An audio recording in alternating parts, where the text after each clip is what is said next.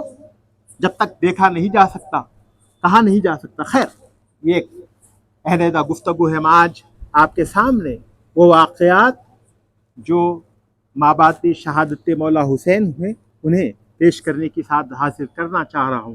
یہ کیا آپ کو معلوم ہوگا جب ابن سعد نے مولا حسین اور جتنے بھی اہل بیت اطہار تھے، جب ان کو سب کو شہید کر دیا گیا، ان کا قتل کر دیا گیا، ابن زیاد نے ایک حکم دیا تھا ابن سعد کو، جو لشکر لے کے آیا تھا، جس نے مقابلہ کیا تھا، جس نے سب سے پہلے تیر چلایا. اور آپ کو یہ بات بھی ذہن میں بٹھا دوں، جو تاریخ کی کتاب آپ پڑھنا چاہ لیں پڑھ لیں. اب سب سے معتبر جو ذریعہ بنا ہوا ہے وہ تاریخ طبری، ابن جریر، حالانکہ ان سے بہت پہلے. جس شخص نے مقتل حسین ترتیب دیا ہے اس کا نام یحییٰ ابن لوط. یہ ابن اسحاق وہ شخص ہے جس نے سب سے پہلے سرکار پاک صلی اللہ علیہ وسلم کے اوپر سیرت لکھی. اس سے پہلے مقتل حسین لکھ دیا گیا تھا اور ان کا انتقال ابن اسحاق سے پہلے ہوا. اسی بات کو مد نظر رکھتے ہوئے میں کہہ رہا ہوں کہ مقتل حسین جو کتاب انہوں نے ترتیب دی تھی یحییٰ ابن لوط نے، انہوں نے ابن اسحاق سے پہلے، سیرت ابن اسحاق سے پہلے انہوں نے لکھ دی تھی. یہاں یہ عرض کر دوں میں کہ ابن سعد کو ابن زیاد نے کہا تھا میں نے قسم کھائی ہے کہ جب امام حسین کو شہید کر دیا جائے گا، وہ لفظ شہید تو استعمال نہیں کرتے، میں ادب کی وجہ سے کر رہا ہوں، کہ میں چاہتا ہوں کہ ان کے جسم پر گھوڑوں کو دوڑا دوں. میں تمہیں حکم دیتا ہوں کہ جب انہیں قتل کر دو گے تو ان کے اوپر سے گھوڑوں کو دوڑاؤ اور انہیں رندواؤ. 10 لوگ جو وہاں پر تھے، ابن سعد نے انہیں کہا کہ یہ اپنے امیر کی قسم کو پوری کرو.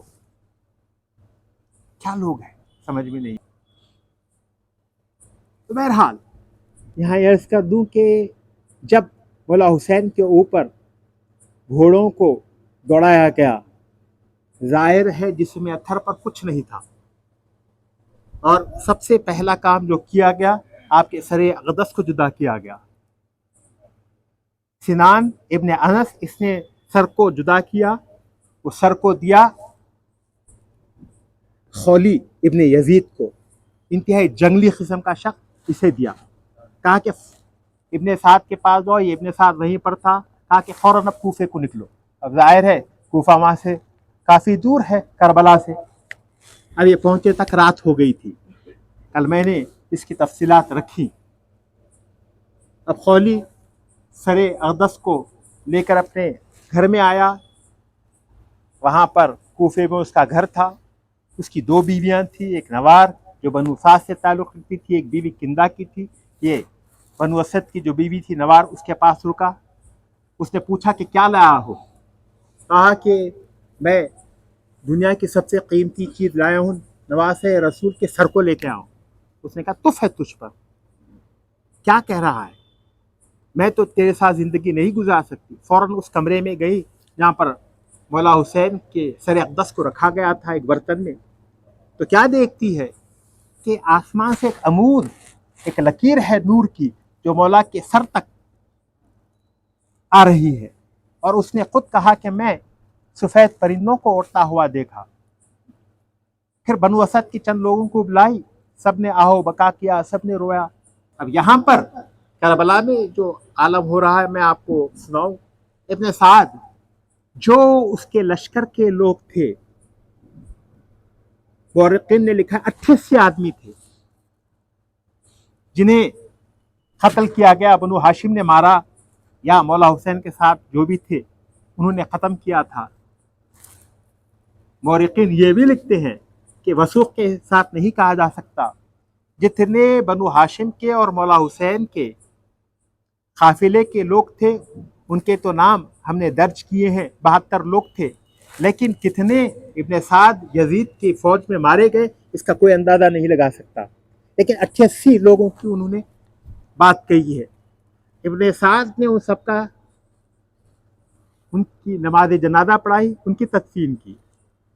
یہ بھی عجیب معاملہ ہے، اہل بیت رسول بنو ہاشم کے 18 جوان، امام حسن کے 7 صاحبزادے، مولا حسین کے 2 صاحبزادے، مولا کائنات کے 5 صاحبزادے، حضرت عقیل کے پوری، حضرت مسلم تو پہلے شہید ہو گئے تھے، پورے کے پورے لڑکے، پورا خاندانی ختم ہو گیا مولا حسین کے اوپر، وہ یہ سب، اور جتنے آپ کے اصحاب تھے سب کے سب جو ہے ان کی لاشیں پڑی ہوئی ہیں۔ ابن سعد نے حکم دیا کہ ان کے جسموں سے ان کے گلوں کو جدا کیا جائے، اور وہ 4 اشخاص، عمر بن حجاج، شمر ذی الجوشن،